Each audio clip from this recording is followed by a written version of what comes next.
అదరకొట్టే కారం రంగు రుచి ఆచి కారం పొడి. చేవెళ్ల బస్సు ప్రమాద ఘటనలో క్షతగాత్రులైన తీవ్ర గాయాలైన వాటిని పట్నం మహేందర్ రెడ్డి ఆసుపత్రికి తరలించారు. అక్కడ మరికొంతమంది కూడా చికిత్స అందుతుంది. ప్రత్యక్ష సాక్షి బస్సులో ఉన్నటువంటి పేషెంట్ వెంకటయ్య ఇక్కడ చికిత్స పొందుతున్నారు. ఒకసారి వారిని అడిగి తెలుసుకుందాం. పూర్తిగా కంకర మీద పడంతో తీవ్ర గాయాలైనాయి. మల్లారెడ్డి ఆసుపత్రిలో మొదట చేవెళ్ల ఆసుపత్రికి తరలించారు, పట్నం మహేందర్ రెడ్డి హాస్పిటల్కి తరలించారు. ఇక్కడ దాదాపు 15 మందికి ట్రీట్మెంట్ అందిస్తున్నట్లుగా కూడా తెలుస్తుంది. ఒకసారి అసలు ఏం జరిగింది అనేది ఒకసారి ఆయనను అడిగే ప్రయత్నం చేద్దాం మనం. మేము డైలీ అంటే 2 రోజులకు ఒకసారి డ్యూటీ హైదరాబాద్ డ్యూటీ పోతాం సార్. పట్నం మహేంద్ర దగ్గర డ్యూటీ నాకు డ్రైవర్, పట్నం మహేంద్ర దగ్గర డ్రైవర్గా డ్యూటీ చేస్తాను. ఓకే, ఇంచుమించు 6:30కు 6:20కి బస్ ఎక్కాము సార్. తండూరు డిపో బస్సు నిల్చున్నాం. ఒక 60-65 మంది ఉన్నారు. నేను వికారాబాద్ ఎక్కాను సార్. బస్సు ఎక్కాము, ఫుల్ పబ్లిక్ ఉన్నారు. బస్సు కొద్దిగా బస్సు ఫాస్ట్ అవుతుంది. చిటంపల్ దాటిన తర్వాత అక్కడ ఏదో ఏరియాలో నేను అవుట్ సైడ్ మళ్ళినా సార్. సీట్లు దొరకక అట్లా పట్టుకుని అవుట్ సైడ్ మళ్ళినా. సప్పుడు వచ్చింది తెలిసి నాకు అంతే. బస్ అయితే కొద్దిగా కట్టుకొడుతున్నాను, రోడ్ బాగాలేదు కదా సార్. ఇట్లా కొద్దిగా కట్టుకుంటూ పోతున్నాం బస్సు. సౌండ్ వచ్చింది మొత్తం కంకర వితిన్ సెకండ్లో మొత్తం ఈ వరకు కంకర మొత్తం నిండిపోయింది. సగం వరకు వచ్చేసి సార్. ఎక్కడ లెవెల్కి రాలేదు. ఈ తల ఇంజూరీ అయింది సార్. ఇది ఇక లేడీస్ అందరూ చాలామంది డ్రైవర్ సైడ్ ఉన్న మొత్తం ఇంచుమించు అందరూ చనిపోయింటారు సార్ నాకు తెలిసి. మొత్తం కంగారు మొత్తం వాళ్ళ మీద పడిపోయింది మొత్తం ట్రిప్ మొత్తం. నాకు ఈ కాళ్ళ వరకు నొప్పినాయి సార్. ఈ కాళ్ళు కొద్దిగా లేపనిస్తలేదు. ఏమైందో ఎక్స్రే తీశారు, ఎంఐఆర్ తీస్తున్నారు. అది విషయం సార్. ఎంతమంది ఉండే బస్సులో ఆ టైంలో? అసలు 60 వరకు ఉంటాం సార్. 60 వరకు, 60-65 వరకు ఉంటాం సార్. ఫుల్ సీట్ కూర్చున్నాగా మళ్ళీ 10-15 మంది నిల్చున్నాం సార్. ఫుల్ ఆడ వరకు బ్యాక్ వరకు నిల్చున్నాం already. Okay sir. Driver seat side ఉన్నట్టు అంటే ఎందుకంటే కంకర వాళ్ళ మీద పడింది సార్ ఎక్కువ. ఈ లెఫ్ట్ సైడ్ ఉన్న కొద్దిగా కొంతవరకు అంటే మొత్తం పోయింది సార్. కూర్చున్న వాళ్ళు ఇంచుమించు ఇతర సైడ్ చనిపోవచ్చు నాకు తెలిసి.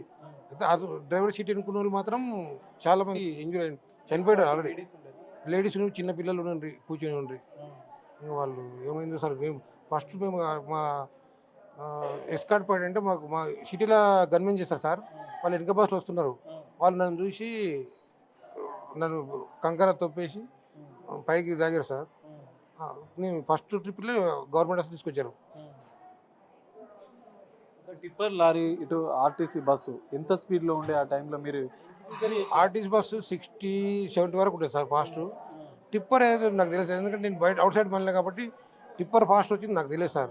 నేను చూడలేదు అవుట్ సైడ్ మళ్ళీ, గమనించలేదు. నేను క్యాజువల్గా బయట చూసుకుంటూ పోతున్నాం సార్ అంతే. అది నిల్చొని సీట్లు లేవు, ఫుల్ ఉంది బస్సు. కూర్చొని నిల్చొని 10-15 మంది ఉన్నారు. ఫుల్ ఉంది బస్సు మొత్తం. ప్రమాదం జరగగానే అసలు బస్సు లోపల ఎట్లుండే పరిస్థితి? మొత్తం అసలు బస్సు మొత్తం కంకర ఉంది సార్. ఈ సైడ్లో ఒక 3-4 ఈడు వరకు కంకర పడి ఉంది. ఒక అమ్మాయి, ఇద్దరు లేడీస్, నేను. ఈ మొత్తం కంకర మొత్తం నిండిపోయింది సార్ బస్ మొత్తం. అంటే ఎక్కడికి పబ్లిక్ వచ్చేసి కొద్దిగా కంకర అరేకులతో కంకర తీసి మమ్మల్ని లాగారు. కంకర దొబ్బేసాము సార్. కంకర బయటికి తీసాము. నా పక్కన ఒక ముస్లాం ఉండే, ఆమె మొత్తం మునిగిపోయింది. నేను చేత్తో ఇట్లా తీశాను. తీసేవరకు ఇట్లా పడి ఆమె నేను కట్టుకుని నిండా పట్టు పీకే వరకు ఆమె ఆల్రెడీ చనిపోయింది సార్. ఆమె నేను కంకర దుబ్బాను. నేను ఉన్నాగానే కంకర ఆమె ఆమె మునిగిపోయింది సార్. తల కనపడతలేదు. కంకర దుబ్బేసి గుంజాను ఇట్లా కంక మొత్తం పడిపోయింది. తీసేవరకు ఆమె చనిపోయింది సార్.